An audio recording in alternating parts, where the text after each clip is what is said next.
Rowdy షీటర్తో morning walk జూబ్లీహిల్స్లో చిన్న శ్రీశైలంను వెంటేసుకొని తిరుగుతున్న కాంగ్రెస్ నేతలు. ఇది ఏ పత్రికలు వచ్చిందంటే నమస్తే తెలంగాణలో వచ్చింది. రౌడీ షీటర్తోని తిరుగుతున్న కాంగ్రెస్ పార్టీ నేతలు. ఈడ తిరిగేది ఎవరు? మంత్రి సీతక్క తిరుగుతుంది.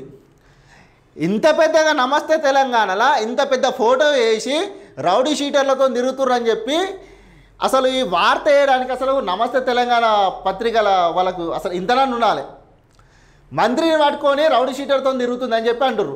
ఇది పక్కన పెడితే రౌడీ షీటర్లు వాళ్ళ వ్యక్తిగత విషయం, సరే వాళ్ళు ఎట్లా పాలిటిక్స్కి వచ్చారు ఏంది అనేది తర్వాత. ఇదే కేసీఆర్ టీఆర్ఎస్ పార్టీ స్థాపించిన కొత్తలో ఇగో చూడుర్రి, చూపిస్తా మీకు.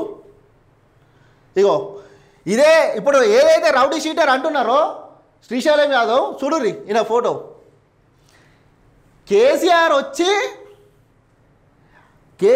శ్రీశైలం యాదవ్ దగ్గరికి పోతే అప్పుడు శ్రీశైలం యాదవ్ ఆ టీఆర్ఎస్ పార్టీకి ప్రచార రథం లేకపోతే ఆయననే తన సొంత డబ్బులు ఇచ్చి ప్రచార రథాన్ని కూడా ఇచ్చిండు.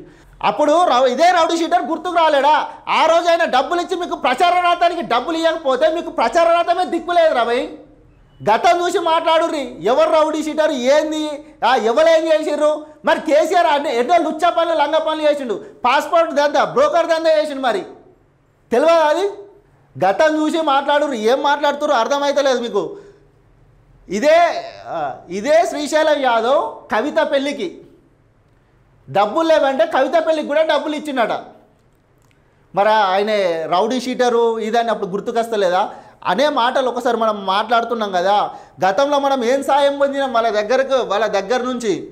ఇగో ఇదే ఈ ప్రచార రథానికి డబ్బులు లేకపోతే అయినా కొనిచ్చినట. మనం వాళ్ళ దగ్గర నుంచి ఏం లబ్ధి పొందినాం? ఇప్పుడు ఎన్నికలు ఉన్నాయి, ఎన్నికలలో మేము ఇది చేయాలి అది చేయాలని ఇట్లా ఈ మాటలు అనడు కరెక్ట్ కాదు. మనం లబ్ధి పొందినాం కదా, కొంచెం ఒకరి దగ్గర అన్నం తిన్నప్పుడు ఆ తిన్నదానికి విలువనైతే ఇవ్వాలి కదా.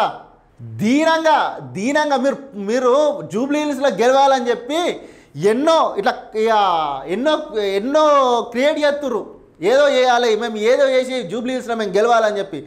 మీరు జూబ్లీహిల్స్లో ఎన్ని విశ్వ ప్రయత్నాలు చేసినా అన్ని సర్వేలు కూడా కాంగ్రెస్ పార్టీకి అనుకూలంగా వస్తున్నాయి కాబట్టి ఇక మేము ఏం చేయలేని స్థితిలో ఉన్నామని చెప్పి ఇట్లా చేస్తురు కదా. ఇట్లా చేసుడు అది సరికాదు. కొంచెము మానుకోరు ఇట్లా మాటలు అనుడు. ఎందుకంటే ప్రజలు చూస్తుర్రు, అటు అందరు చూస్తూ ఉన్నారు. గత 10 సంవత్సరాలలో మీరు ఏం చేసిర్రు, మీరు ఏం ఒరగబెట్టిర్రు, ఎవరికి ఏం చేసిర్రు, ఎవరు లబ్ధి పొందేదని కూడా అందరికీ తెలుసు. ఆలోచించుకొని మాట్లాడుర్రి.